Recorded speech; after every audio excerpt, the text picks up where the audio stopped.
All right, everyone, we're finally ready to go. Sorry about that little wait. We had a few little technical issues.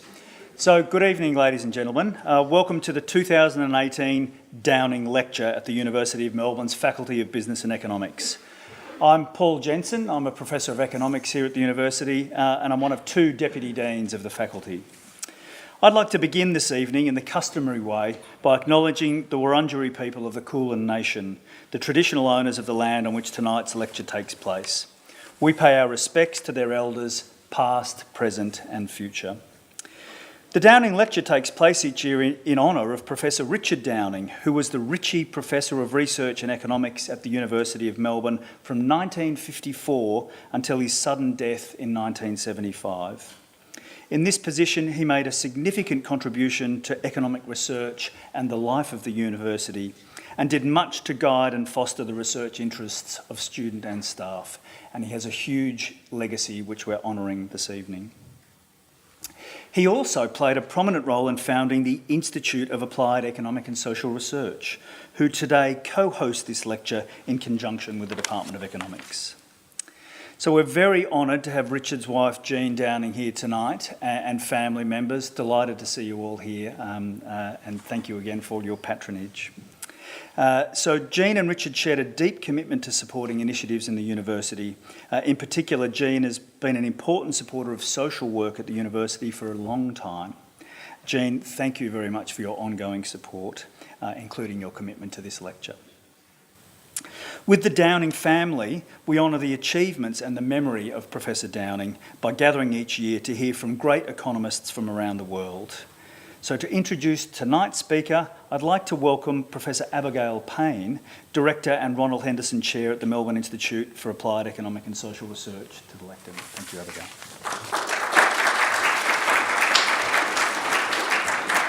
Thank you, Paul.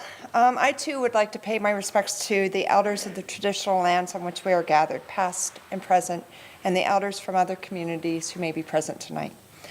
So it is with great pleasure that I introduce Professor Susan Dynarski as tonight's Downing Lecture. I'm going to give you a little bit of a story in my interactions with Susan in a second, but in preparing for this talk, I actually wanted to know more about Richard Downing. And I actually saw some very striking similarities between the two. So what I was saying is that I'd like to first tell you a little bit about Professor Downing, because I actually see some strong synergies between Downing's legacy and tonight's speaker. Professor Downing actually first came to Melbourne as a student, where he had been educated in state schools and attended here under a scholarship. And according to his biography, he accidentally stumbled into economics in 1929. Now, for those of you who are history buffs, you will know this was a time of the Great Depression. So it was the Great Depression that furthered and affirmed his interest in economics. Core to his interests and activities was a keenness to promote social welfare, primarily through public policy, whether it be through the tax system, superannuation, public service through education. He was a strong advocate of promoting equity while advancing economic growth. So upon his death, he was referred to as one of the founders of the welfare state in Australia. So Professor Susan Dynarski, she too started with humble beginnings. She came from a working class family, where her father dropped out of high school. Her mother had started university but didn't finish. And where did she land? She landed at Harvard University, and where she received her bachelor's degree. And it was while she was at Harvard that she got very involved in union organizing. And so she spent the next 7 years doing work, helping to organize unions, and was quite successful in organizing those unions at Harvard, at University of Minnesota, and had returned to Harvard. But after about 7 years, she started feeling a little burnout, as one might find when you're doing such hard work, and decided what should she do but go back to school. And so she pursued her master's in public policy at the Harvard School, Kennedy School. So in both of these instances, her bachelor's was in social studies. Her master's in public policy was at the Kennedy School, but she fell upon economics. And it was through the encouragement of professors that she ended up at MIT pursuing a PhD and being awarded an MIT. So Sue's research has very much focused on the link between finances and post-secondary education participation. More generally, she has focused on understanding and reducing inequality in education by using large-scale data sets. She's very much in the spirit of Professor Downing. She has a keen interest in both promoting equity and opportunity. She is very active in mentoring young. So if any of you are Twitter followers, you will see that Sue tweets regularly and actively is saying, hey, I'm at this conference, I'm here, if you're young, come and talk to me. I'm the woman, I may be the only woman in the room, but come and talk to me, I want to help nurture you. And she's also not simply focused on writing academic papers like Professor Downing. She's testified before congressional committees and departments. She writes regularly for the New York Times. In 2015, the Chronicle of Higher Education named her as one of the top 10 influencers and agitators. So without further ado, please welcome Professor Sue Donarski for tonight's talk.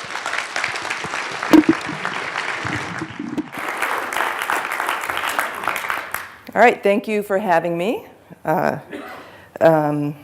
I'll try to live up to the introduction.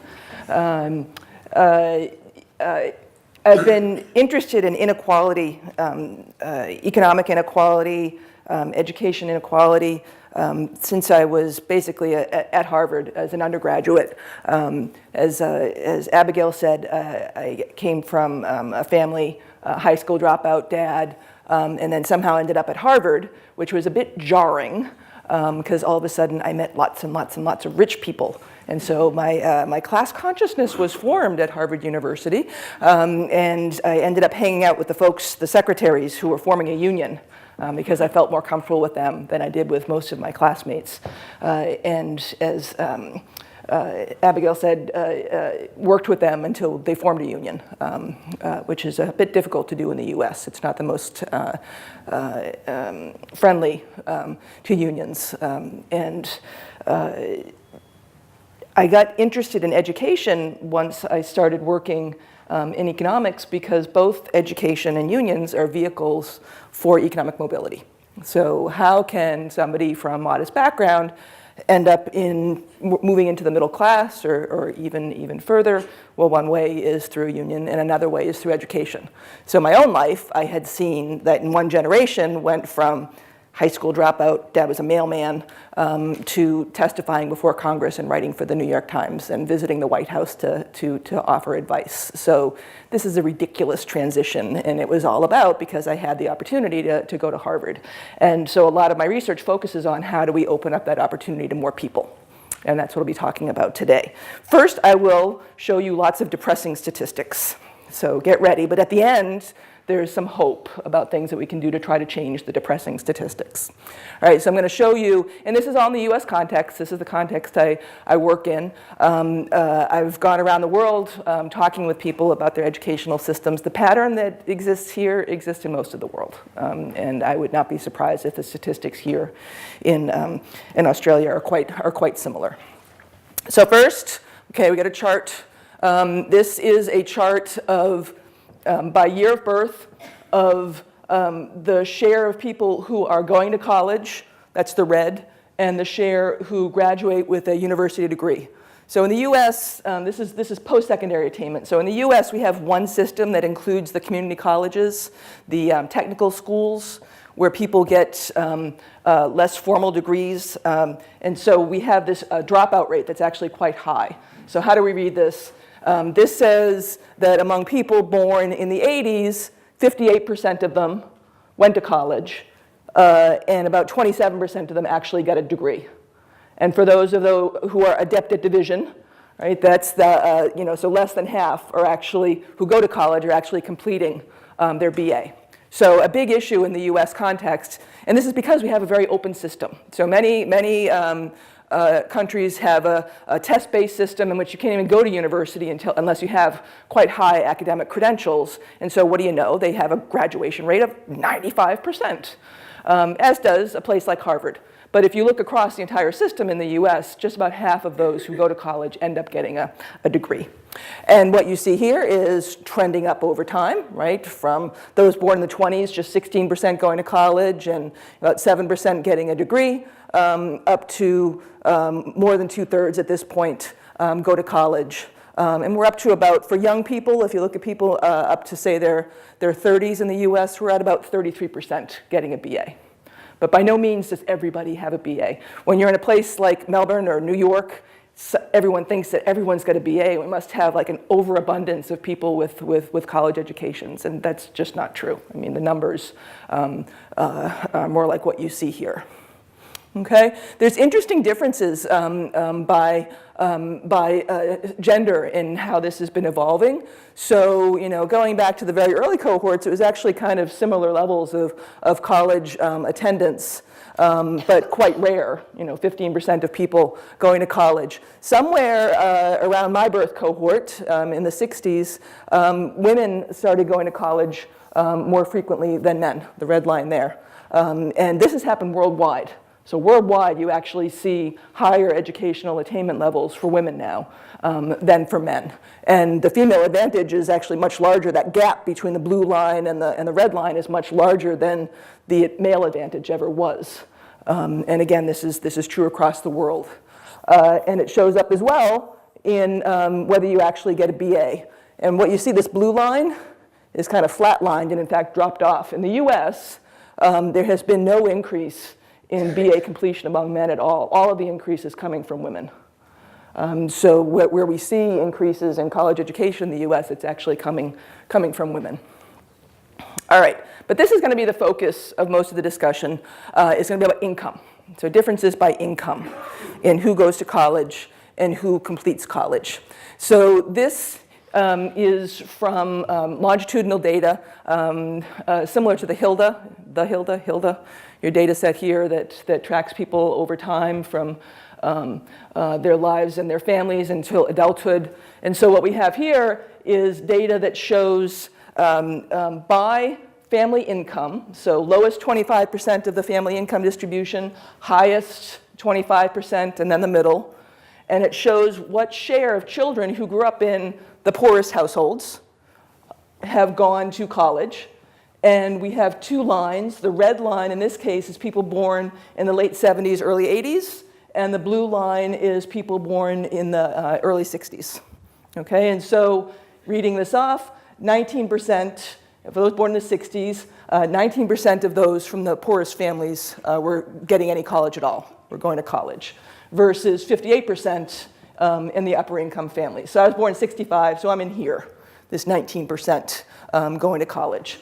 The upward shift is that over time, as we saw a few minutes ago, college going has been increasing.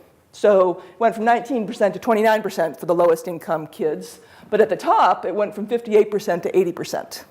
So the shift up is the historical increase. The steepness of this is inequality by income, right? So how steep this is reflects inequality in income in who goes to college. Here is whether you actually complete college. And I did this research in 2011 with a classmate. I didn't know these numbers were this stark, and I didn't know I was such a unicorn, right? So 5% of my cohort, lowest income kids, earned a BA. And if you look at what share of them went to some place like Harvard, you're getting down to more like 0.5%, a very, very small number. And over decades in which financial aid for college, scholarships for college were expanding, access to college was going up, this number rockets up to 9%, right? So this depressing statistic is the one that motivates a lot of my research. Because at the same time, at the top, going from 36% to 54%. So this in this case, you see this is steepening, right? So the relationship between income and college completion, getting a BA, a university degree, is actually getting starker. It is not getting better, it's getting worse. Now this this is the denominator here, this is the whole population. So part of what's going on here, part of these differences by income are not just about do you complete college, but did you complete high school? because you can't go to college if you don't finish high school.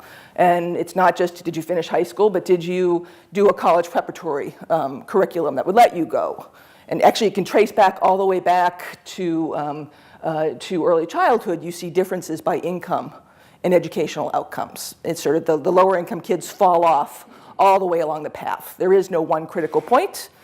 But in order to move policy, you got to do things at each point. And I'll be talking about, in particular, what we can do at the college level. But I'm not intending to say that somehow college is a silver bullet and that's the place, if we fix this stuff, we would have no more inequality. It's all along the pipeline.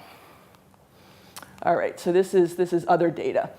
So what are the explanations for the inequalities that we see there? Because we can find solutions if we can do some diagnosis of what the problem is, of what's going wrong, okay? So first, natural explanation is that, well, the low-income kids just aren't academically prepared. Now, of course, that just rolls back the problem to someplace else, to the K-12 system, to the elementary and secondary system. Why would there be such stark differences in academic preparation between lower-income and upper-income kids? But if we're looking at the college margin, we can sort of take this as a given. Is that indeed what's going on? This is a denser chart. What we have here is we're going back to high school, to secondary school, and looking at test scores. And we've got the lowest test scores, the bottom 25% of scorers in 10th grade, and the highest. And then within that, we've got the child's economic status. Socioeconomic status is a mix of, what's your parents' education plus what's their income, their occupation. But, you can sort of think of it as low income, high income, middle income. And if you look among those who come from the lowest test score group, right, if we had perfect meritocracy, right, then nobody at the bottom would be going to college and getting a BA. And in fact, that's what you see for the lowest income kids. 5%, 8% of them getting a BA. But look at that jump at the top. 21% of the kids with the high-income kids who have the lowest test scores are managing to get a BA in the U.S. If you look among those with the top scores, 74% of the high-income kids are ending up with a BA, just 41% of the low income. Right, so now we're controlling we are looking among those who have the same test scores. We're still seeing big differences in who completes college. In fact, you can see that for the top scoring low-income kids actually get a BA at the same rate as the sort of second from the bottom high-income kids is one way to look at it. When I'm feeling cranky, I say this in more stark terms. So the dumb, rich, no, I won't do it. So now, a chunk of what's going on here is that there aren't, if this were perfectly, if it were that people were represented according to their incomes, 25% of the low-income kids would be up here. They're not. 25% of the low-income, far fewer than 25% of the low-income kids are up here. So, and that reflects that they're not being prepared in the same way. But for those who do make it, for those who manage to get the preparation that they need, they're still far less likely to earn their BAs than the higher-income kids. There's the numbers right there. So the low-income kids, just 10% of them are in the top test score quartile, as opposed to 48% of the high-income kids are in the top quartile. Okay, so the inequalities are starting much earlier than college itself. In fact, we can roll this back to 8th grade. So this is terrific work by Sean Reardon. He's a professor at Stanford University, has done a lot of work documenting differences in academic achievement by income. So what is this? Here we have the relationship in 8th grade between a person's parents' income, so 5,000 US dollars up to 200,000 US dollars, and these actually correspond to percentiles. So this is the 90th, people in the top 10% of the income distribution, people down the bottom 10% of the income distribution. And we are looking at test scores. And the test scores have been set up so that they have a mean of 0 and a standard deviation of 1. And what you see down up here is, versus down here, So the kids whose family incomes are around $5,000 versus $200,000, the gap is, this is about negative 0.75, this is about 1.5 standard deviation difference, which, if you remember your T statistics, is a big difference, right? So it's a very large difference. I mean, by comparison, in the US, we often the black-white test score gap between African Americans and white students is one that people have been focused on. That gap is about half a standard deviation. So this is 3 times as large. And in fact, the income gap has been growing over time. This is that difference between the 90th percentile and the 10th percentile, but then looking at how it's evolved over time. Okay, and it's gotten bigger over time. So the gap has gone from about 0.75 up to about 1.25. By contrast, the black-white gap, we actually have a success story in the US. The black-white gap has been dropping. Okay, so we've had a very strong decrease in the black-white gap in the US, hooray, and about an equal increase by income. So an equal increase by income in differences in academic achievement. So we do see that part of the gap is about differences in achievement in academic preparation for college. Though even among those who are academically prepared, we still see the income gaps. A natural candidate explanation would be financial barriers. So you're low income, you don't have money, you can't afford to go to college, and perhaps that's part of what's going on. And this, in fact, is where I started my research in grad school, was focusing on the relationship between financial aid and college attendance and gaps in college attendance. All right, so let's start with some scary numbers from the US. So this is tuition and fees. This does not include living expenses, but these are the required tuition and fees that you need to pay to go to college in the US. And it's broken up into 3 groups. These are the privates. This is Harvard, this is Princeton, this is Stanford. Only about 15% of students go to these schools. So this is a very big number, right? And it's adjusted for inflation. So this is net of the overall inflation. So back in the early 80s, typical tuition at these private schools was about $10,000. That's what it was when I was going to Harvard, and now it's more like $30,000. Again, adjusted. So these are pretty stunning numbers. This is a very popular graph in the US. Now, 80% of students, however, are down in these schools. These are the public institutions in the United States. So University of Michigan, University of California, and many, many that you've never heard of. And then these are the 2-year colleges. These are community colleges where you can get an academic degree there, but that's where you'd also get more technical training.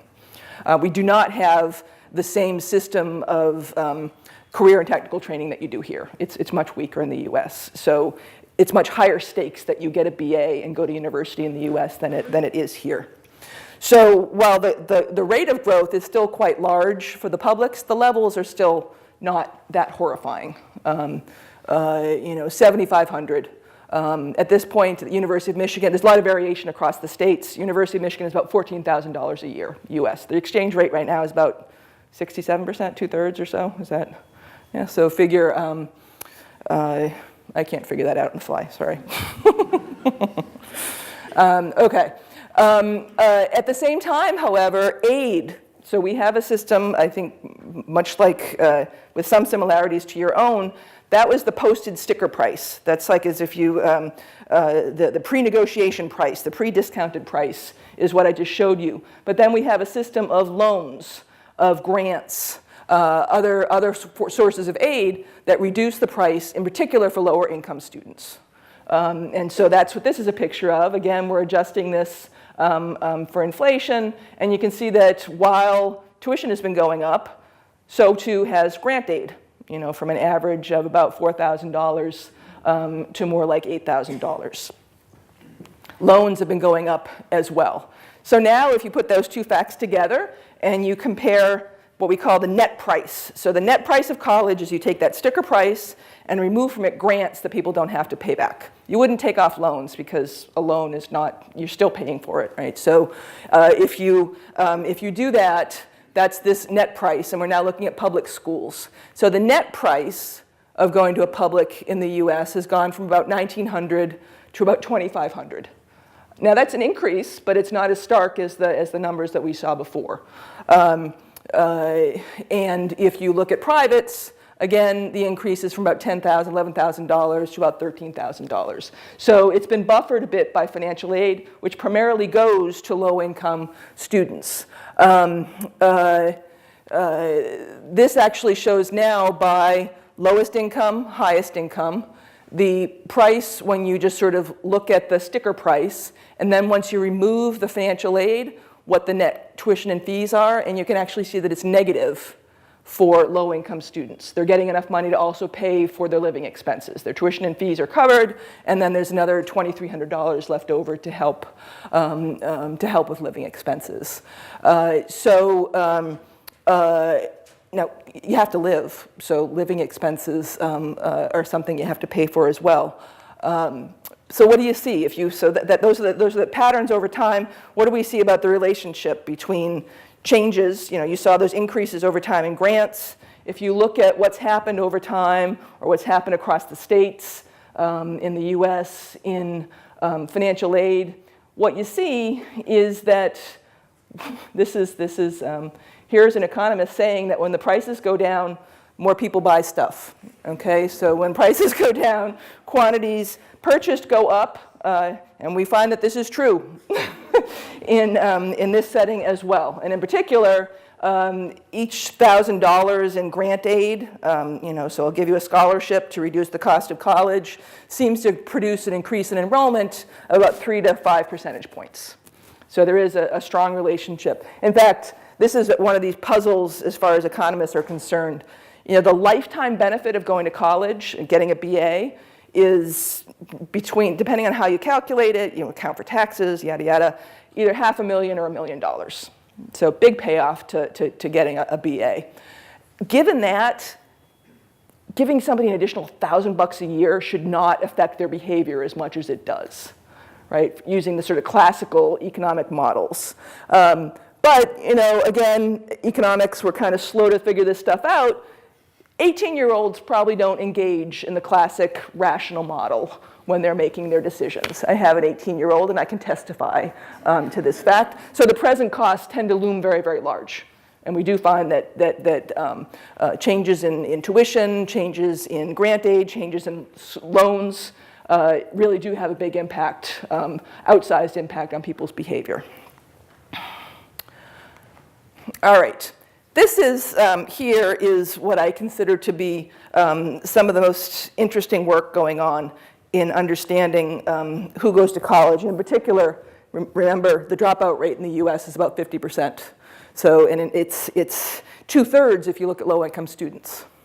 Right, 2/3 of them will not actually go on and get a degree. So solving that problem is a big issue.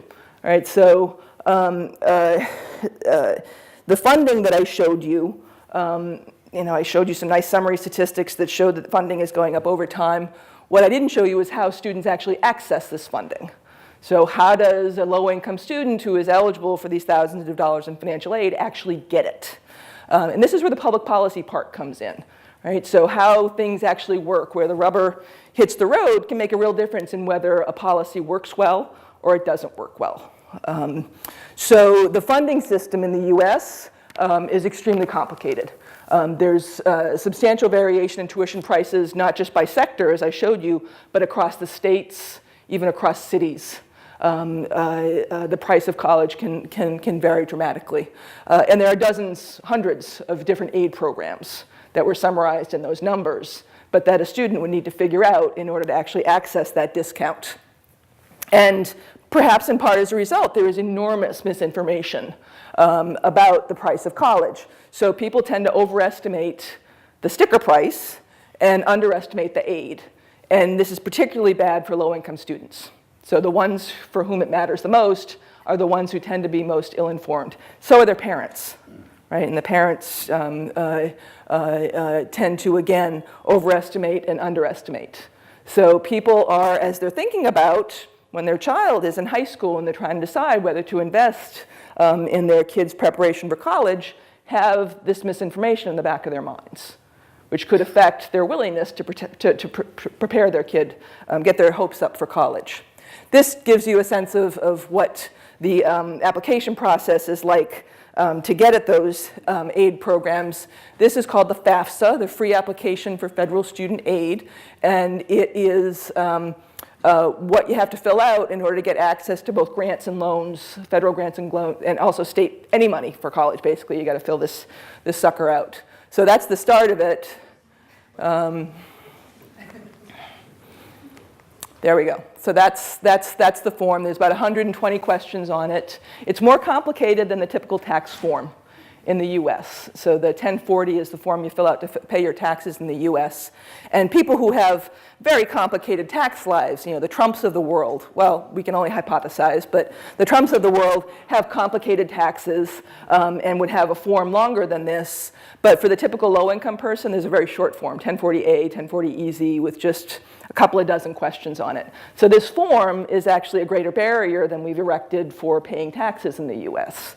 And this is part of, in the US in general, getting access to need-based, targeted programs. We tend to erect very large paperwork barriers because the poor must be deserving.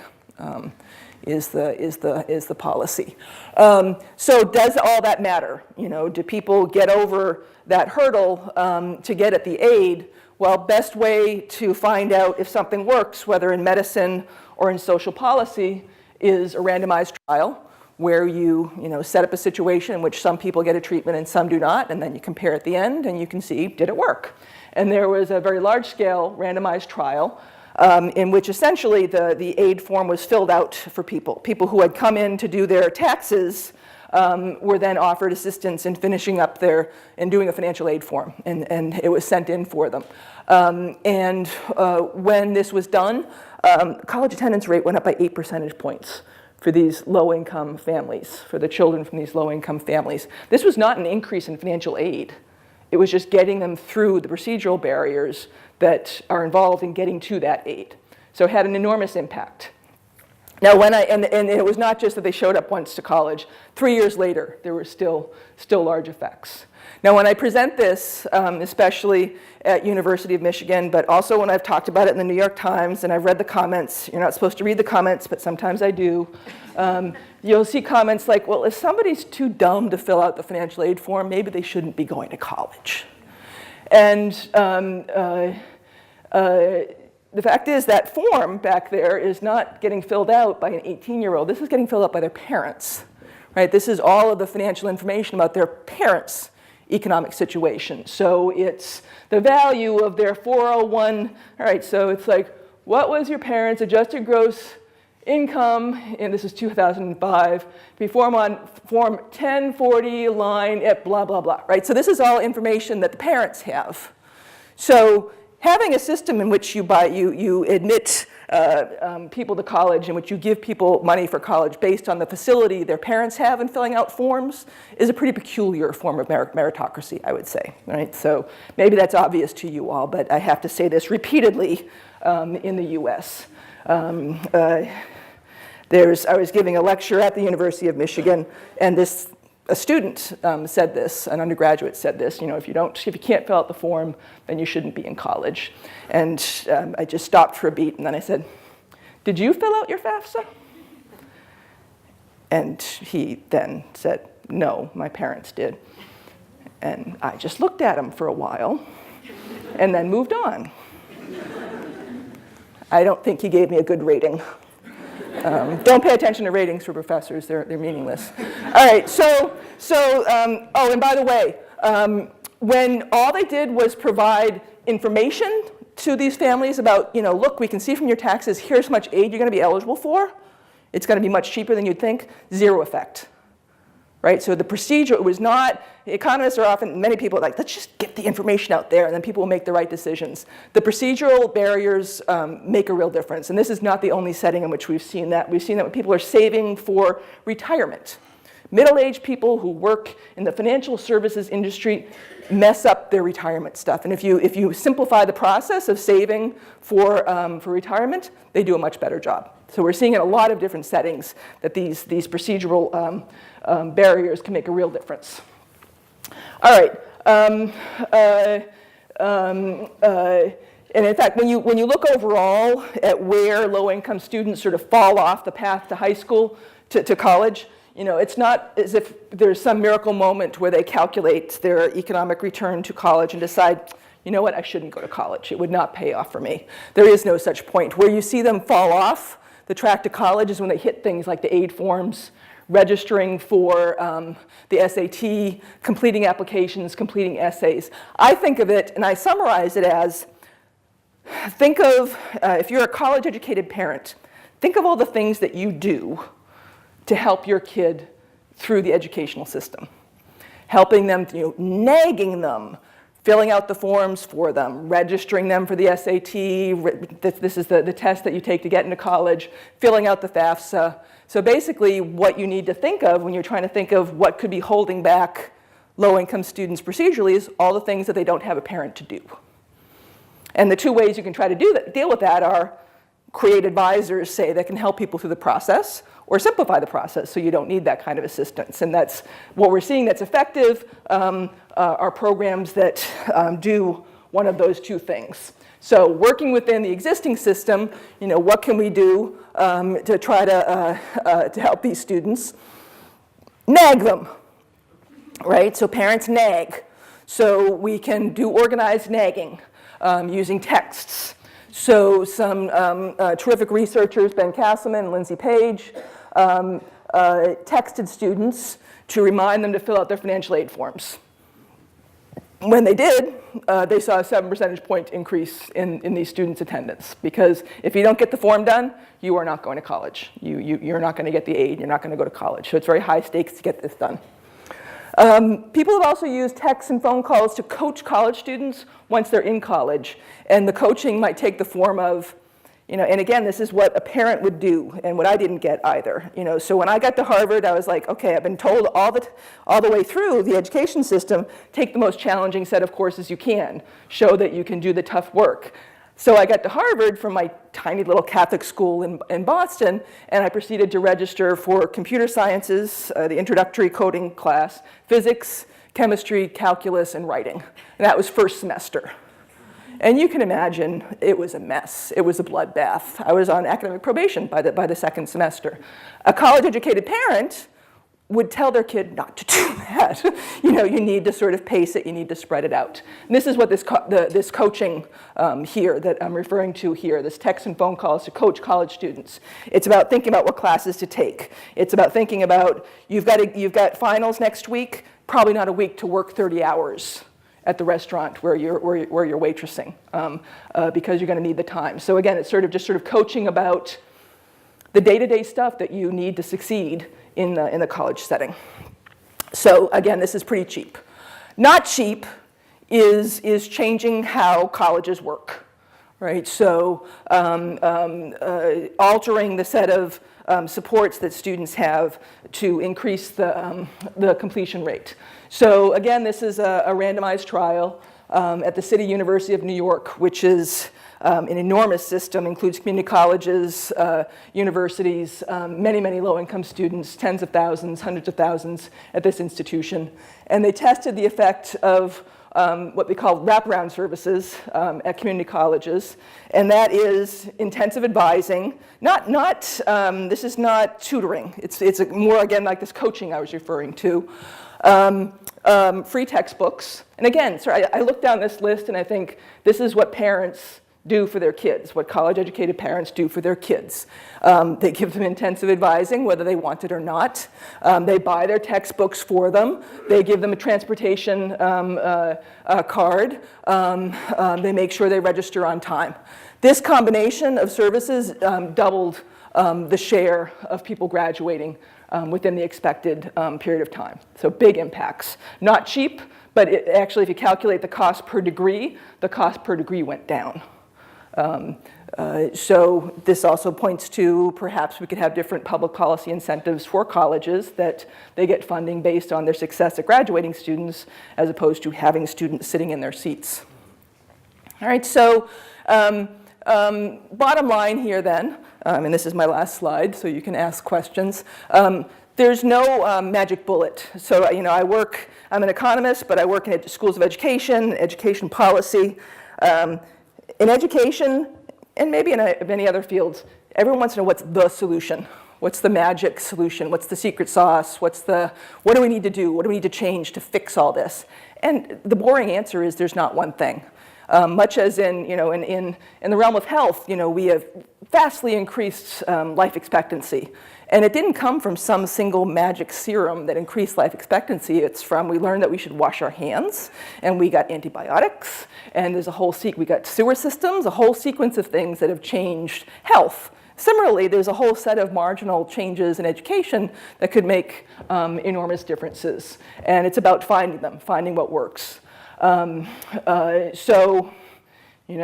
Need to boost academic achievement before college, and that's a whole different lecture. We've got a growing body of evidence about what sorts of interventions serve to reduce gaps in achievement in elementary and secondary school between low and higher income students.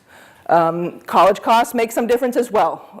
So effective and simple aid programs that people don't have to jump through lots of hurdles to get to. Supporting students through the procedural barriers that exist in college, and intensive supports during the college years. And that's that, and now I get to hear your questions and hopefully answer them as well.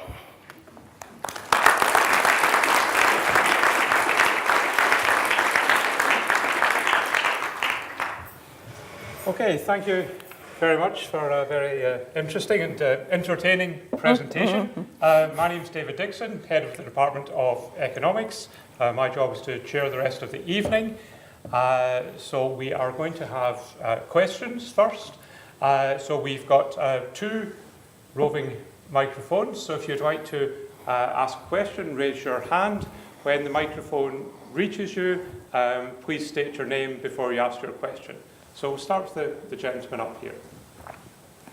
And make sure your question ends in a question mark. I'll try to avoid making a comment then. Turn off his mic. Thank you very much for a very entertaining lecture. There are 2 factors, though, which I thought were worth perhaps exploring a little bit further. One is discount rate for time preference. It seems to me, and I'd be very interested to know whether you have done any studies of the difference in income levels between the discount rate for future earnings. To my mind, that would account for a large part of the reason why people from a lower income quartiles would tend to discount the future earnings that you noted came from a BA. So let me answer that one first. As I noted, educational aspirations among low-income students are no different from those for higher-income students. So they indicate that they'd like to go. Excuse me? My second question is opportunity cost. Again, if you come from a low income, the opportunity cost in not going into the workforce is much higher than if you come from a middle class or upper income group, where the cost of income forgone is much less. I wondered whether you considered that factor. That is, we're tossing out the econ lingo furiously here. So, when you go to college, you don't work, right? And so you're not earning money. And so economists refer to that as the opportunity cost of college. And, part of what sort of ethnographic studies, sociological studies of low-income students have found as a barrier is that often the low-income student who makes it to university has been critical to the life of the family for quite some time, right? They've been they're the hardy, they're the one who has been holding the family together, perhaps working all the way through high school, and so the challenge is not only supporting them through college, but their families rely on them. And you'll see that people get their Pell Grants, it's the big scholarship program at the beginning of the semester, and interviews with students have found that it often gets dispersed to their families pretty quickly. The various emergencies get met with their aid money, and so then when it's time for them to buy books, there's no more money. So what is this? What do we do about this? Well, we can't. The student aid system can't go supporting entire families. You know, the U.S. has a very shredded safety net. So it just tells it that it matters. The context matters. So if you don't have decent income supports for families, well, then they're going to rely on the money that's coming in through their children's scholarships so that they can eat and get medical care. So this is a problem for people who are working on income supports, social policy. You can't consider in isolation what's going on in the education system. Okay, so right here.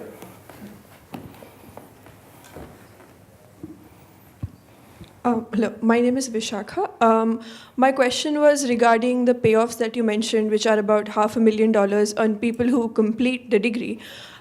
Is this figure just for private colleges or public colleges? And my question to you in context of that payoff is, does having the degree have an impact on if a person from a low income and a high income get the same degree?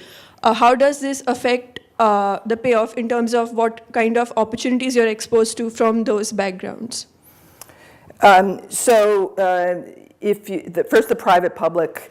I mean, first of all, this is a very difficult question to address because, you know, who goes to the elite schools in the U.S., the elite private schools? It tends to be rich kids, and they come in rich and they leave rich, right? So what's the causal impact of the school on their earnings, right? To the best of our ability that we'd be able to detect, there is a causal impact of going to college on earnings. It appears to be a bit lower in dollar amount for lower income students, and that may be perhaps because they're going to lower quality institutions than other students. But proportionally, it's about the same, right? Because it might be a smaller dollar increase, but they're coming. Raj, if you're interested in this question, by the way, of economic mobility and the role that education plays, Raj Chetty, John Friedman have been doing amazing work in the U.S. It's called the Equality of Opportunity Project, and it's online. They've got charts that show like what does economic mobility look like between the generations, and how does it vary by college. And I would send you there for the terrific pictures and graphs that they've got. So, gentlemen at the very back.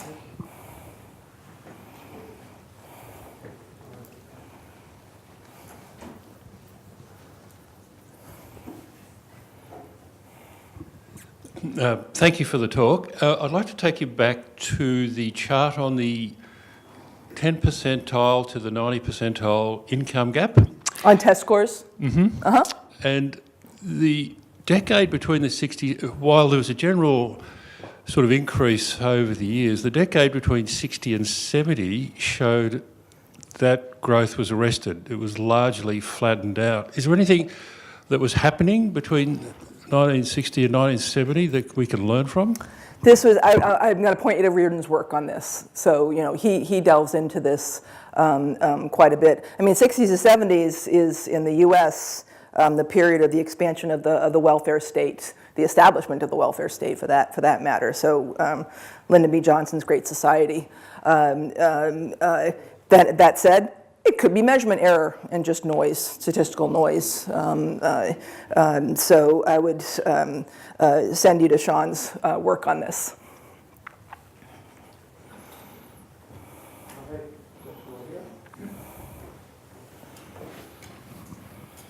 Thank you, Professor Susan. Yeah, very inspirational speech. My name is Roger. So I'm personally very interested in how technology is enabling economics and education. So I noticed most of your charts are up to 2011. So I'm just wondering, like, have you have any research like beyond 2011? That's kind of like the time where, like, you know, mobile, like internet, like it's booming, and how I'm just like interested to see whether the technology is reducing the gap or increase the gap, and how it's kind of like, you know, can help to. So there's been a lot of hope and hype that technology would solve all problems, including those in education. So there's great hopes for MOOCs, right? That MOOCs were going to be a way to spread education cheaply to the masses and would eliminate gaps across countries, within countries, in who has education. And what do you know? It didn't live up to the hype. What we do know is that online education is scalable and it's cheap because you can have thousands of people watching a lecture, for example. What we know from the research is that the people who tend to succeed in online courses are people who tend to succeed in in-person courses as well. So basically, the folks who are able to benefit from MOOCs, from taking courses online, tend to be people who are likely to succeed in college anyway. Folks who need extra assistance, online education seems to be a disaster, whether that's in high school or in college. So if anything, it appears that using online, I know that technology is a lot more than online. There's a lot of stuff. Are there particular programs that have been tested that do good things? Yes. Have the big faddish things that have been going on in post-secondary been helping? No. So I'm not saying that there is no way that technology can help to reduce gaps. There are apps that have been shown to be effective at helping with specific skills. But it's not, it basically comes down to education tends to be about a teacher and children or students in a classroom. And there's not, it appears, a cheap way to eliminate that fact. Okay, so we've time for a couple more questions. So maybe gentleman in the middle here had his hand up first.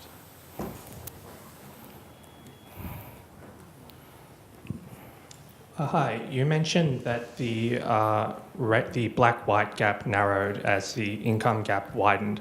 I was wondering if there were any lessons that could be drawn from addressing racial inequality that could be applied to income inequality. Thanks. I mean,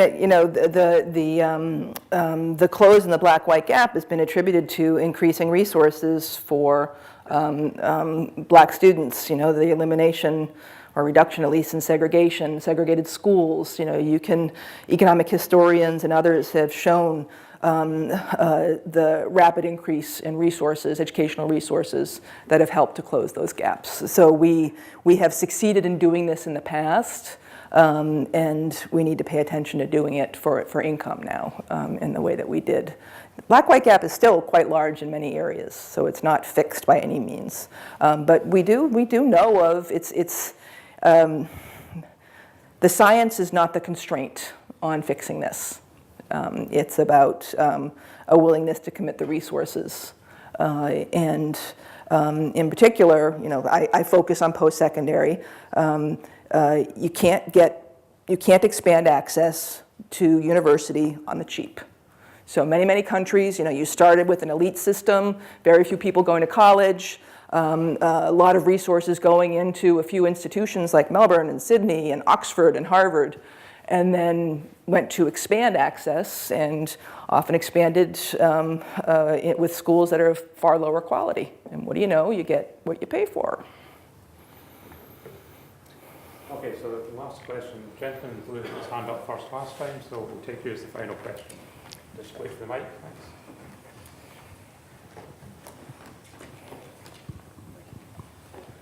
Paul Ross. Compulsory voting. What are your comments about Left that? field is over there. Okay, yes. I mean, it's a massive difference between Australia and the US. Yeah. What are your thoughts on that? How much would it affect all This these stuff? issues? These issues are universal. I've given talks in Denmark about educational inequality. And Denmark has one of the most equal, redistributive systems. You still see enormous gaps by parental education and occupation in who goes to university and what occupations they go into. So no matter what, there is, basically the power of family is very strong. You'll tend to replicate whatever inequalities exist in families if the government doesn't play a strong role. Now, the ability of the government to play a strong role is a function of citizens doing stuff, So, you know, do I think compulsory voting is a good thing? Yes, but it's got pretty much very little to do with my expertise as an education economist. So I've got opinions on other stuff too. Like your beer here is not that good. I got an opinion about that. Oh, your coffee's excellent, but your beer? All right, so we can, before we get into... Calm down. So, since the last time I was in America, there must be something new since Budweiser. Yeah. No, the microbreweries have taken off. It's awesome. Good. Yeah. Okay, so unfortunately, I have to draw things to a close there. Thank you for a very entertaining and thought-provoking presentation. Thank you for answering the questions. We've got a small token of appreciation. I know you're going. I know you're going wine tasting at the weekend, so this will keep you going until the weekend. Okay, very good. Thank you.